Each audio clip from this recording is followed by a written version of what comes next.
अस्सलाम वालेकुम respected teachers. इस वीडियो में आपके लिए मॉड्यूल 4 यूनिट 1 की समरी तैयार की है क्योंकि बहुत सारे टीचर्स जो हैं वो मुझे पर्सनली रिक्वेस्ट कर रहे थे कि आप जो समरी तमाम यूनिट्स की एक साथ बनाते हैं वो आप अलग अलग यूनिट्स की बना दें ताकि हमारे लिए समझने में आसानी हो। अपने COP सेशंस में जो है वो हमारे लिए ये हेल्पफुल होती है। तो शुरू करते हैं। सबसे पहले इसका जैसे अब तक हमने पढ़ा कि जो लैंग्वेज स्किल्स होती हैं किसी भी लैंग्वेज को सीखने की वो 4 तरह की होती हैं। उसमें रीडिंग, राइटिंग, लिसनिंग और स्पीकिंग आ जाती हैं। तो रीडिंग, राइटिंग अभी हमने पहले जो है हम पिछले मॉड्यूल्स में भी सीखा, हमने रीडिंग की एक्टिविटीज़ सीखी हमने। और अब हम जो है इस मॉड्यूल में जो सारा फोकस है वो हमारा राइटिंग स्किल्स के ऊपर है। तो ये फर्स्ट जो पेज है इस यूनिट 1 का, इसमें इसके लर्निंग आउटकम्स शेयर किए गए हैं जिसमें आपको बताया जाएगा कि क्यों इम्पॉर्टेंट है राइटिंग स्किल्स, और हमारी जो टेक्स्ट बुक है उसमें कौन से स्टैंडर्ड्स हैं और नेशनल करिकुलम में कौन से इसके SLOs हैं वो हम इस यूनिट में डिस्कस करेंगे। और इसके अलावा जो है वो हम डिफरेंस देखेंगे ट्रांजैक्शनल राइटिंग का और क्रिएटिव राइटिंग का। ये 2 तरह की राइटिंग के दरमियान हमने डिफरेंस देखना है, हमने इनको समझना है, ठीक है। और उसके बाद इसके ये की प्रिंसिपल्स हैं और इसमें भी यही सारे पॉइंट्स जो हैं वो बताए गए हैं।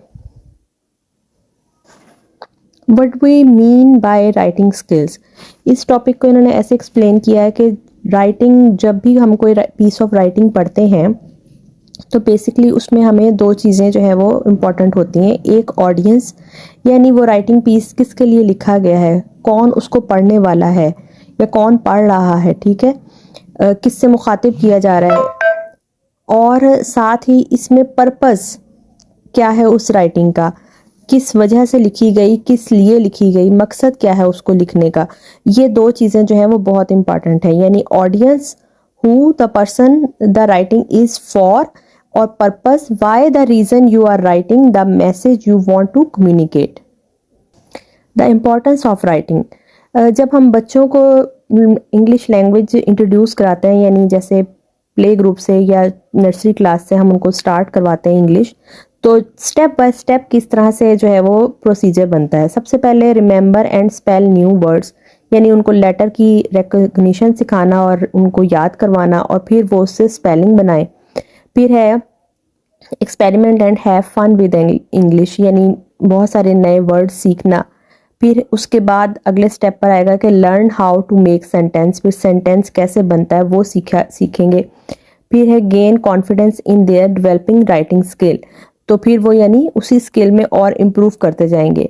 फिर नेक्स्ट स्टेप पर उनको express them self and communicate message, यानी उनको खुद से लिखना आ जाए, वो खुद से अपना जो है वो एक्सप्रेस कर सकें अपनी राइटिंग के अंदर। Learn how to use punctuation correctly, put sentence together to make text and show you what they can do, और बी क्रिएटिव, ठीक है। ये सारे स्टेप्स आ जाएंगे। फिर है प्रैक्टिस एक्टिविटीज़, जैसे कि फिलिंग द ब्लैंक्स होती हैं और कॉपिंग फ्रॉम द बोर्ड, यानी बोर्ड पे जो लिखा गया उसको देखकर वो दोबारा लिखें। तो ये तो प्रैक्टिस की एक्टिविटीज़ हो गई। और इसके अलावा होंगी कम्युनिकेटिव एक्टिविटीज़ कि जिसमें वो कुछ ना कम्युनिकेट कर सकें। द प्रोसेस ऑफ राइटिंग, यानी राइटिंग का भी एक प्रोसेस होता है, स्टेजेस होते हैं, तो अब हम उनको डिस्कस करते हैं। राइटिंग प्रोसेस में सबसे पहले प्री राइटिंग, यानी लिखने से पहले बच्चों को सिखाना कि लिखना कैसे है। उसके बाद ड्राफ्टिंग, यानी एक रफ जिसे कहते हैं ना स्केच, वो बना लेना। और फिर उसके बाद एडिटिंग, उसमें फिर जो करेक्शन चाहिए वो करेक्शन करना। और उसके बाद पब्लिशिंग, यानी उसको प्रेजेंट करना या पब्लिश करना। राइटिंग इन नेशनल करिकुलम में है 2 स्टैंडर्ड्स हैं, स्टैंडर्ड 1 और स्टैंडर्ड 2। तो स्टैंडर्ड 1 में जो है वो प्राइमरी लेवल का जैसे स्टार्टिंग में राइटिंग सीखते हैं वो सब कुछ आ जाता है, और स्टैंडर्ड 2 में जो है वो हम ने जो सीखा होता है उसको हम अप्लाई करने के काबिल होते हैं। स्टैंडर्ड 1 के अंडर 2 कॉम्पिटेंसीज आ जाती हैं, राइटिंग रेडीनेस एंड स्पेलिंग और राइटिंग फॉर अंडरस्टैंडिंग। और इसी तरह स्टैंडर्ड 2 के अंदर भी 2 कॉम्पिटेंसीज आ जाती हैं, writing for meaning and various types of writing. यहाँ पर टेक्स्ट बुक की एक्टिविटीज़ दी हुई हैं, जैसे ग्रेड 1 के लिए बिफोर एंड आफ्टर लेटर्स की है, उसके बाद ग्रेड 2 के लिए डिफरेंट ऑब्जेक्ट्स का नेम लिखने की है, ग्रेड 3 के लिए माइंड मैप के माई क्लासरूम के बारे में लिखना है, और उसके बाद ग्रेड 4 के लिए एक रेसिपी है चॉकलेट मिल्क शेक की, वो बनानी है।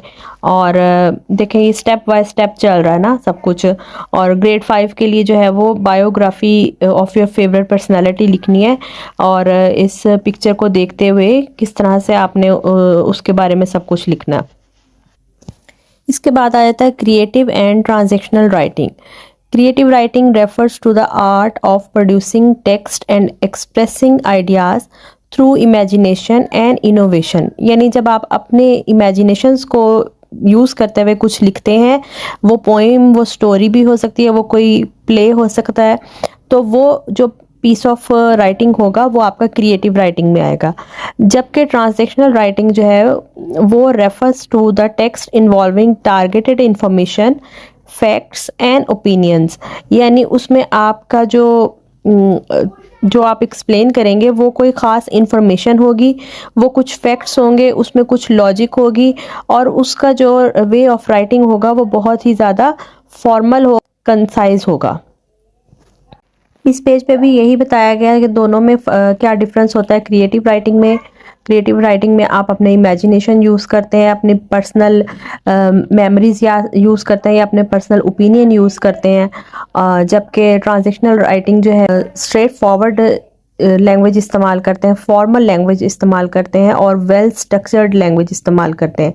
और ट्रांजैक्शनल राइटिंग जो है वो एक नॉन फिक्शन राइटिंग होती है, यानी इसमें फर्जी कुछ भी नहीं होता, जबकि इसमें इंफॉर्मेशन दी जाती है, इंस्ट्रक्शंस दी जाती हैं, या कोई रिक्वेस्ट होती है। इसमें ईमेल्स, लेटर, इनविटेशन नोट्स, इस तरह की चीज़ें आ जाती हैं। यहाँ पर टेक्स्ट बुक की दो एग्जांपल्स दी हुई हैं, एक साइड पर क्रिएटिव राइटिंग की है, एक साइड पर ट्रांजैक्शनल राइटिंग की है, और फिर नीचे उसके जो है वो बेनिफिट्स लिखे हुए हैं। क्रिएटिव राइटिंग में जो है वो उसमें थिंकिंग डेवलप होती है, इसके अलावा एक्सप्रेसिव होते हैं, और वोकेबलरी इन्हांस होती है, और पर्सनल आइडियाज़ अपने शेयर कर सकते हैं वो, ठीक है, और डिस्क्रिप्टिव लैंग्वेज भी वो इस तरीके से सीखते हैं। जबकि ट्रांजैक्शनल में जो है वो लॉजिकल थिंकिंग ज़्यादा इम्पॉर्टेंट होती है, और इसका जो है वो वे ऑफ कम्युनिकेशन फॉर्मल होता है, और इसमें कोई ना कोई इंफॉर्मेशन जो है वो दी जाती है या लॉजिक दी जाती है। तो क्लियर और कंसाइज जो है वो ये पैटर्न होता है।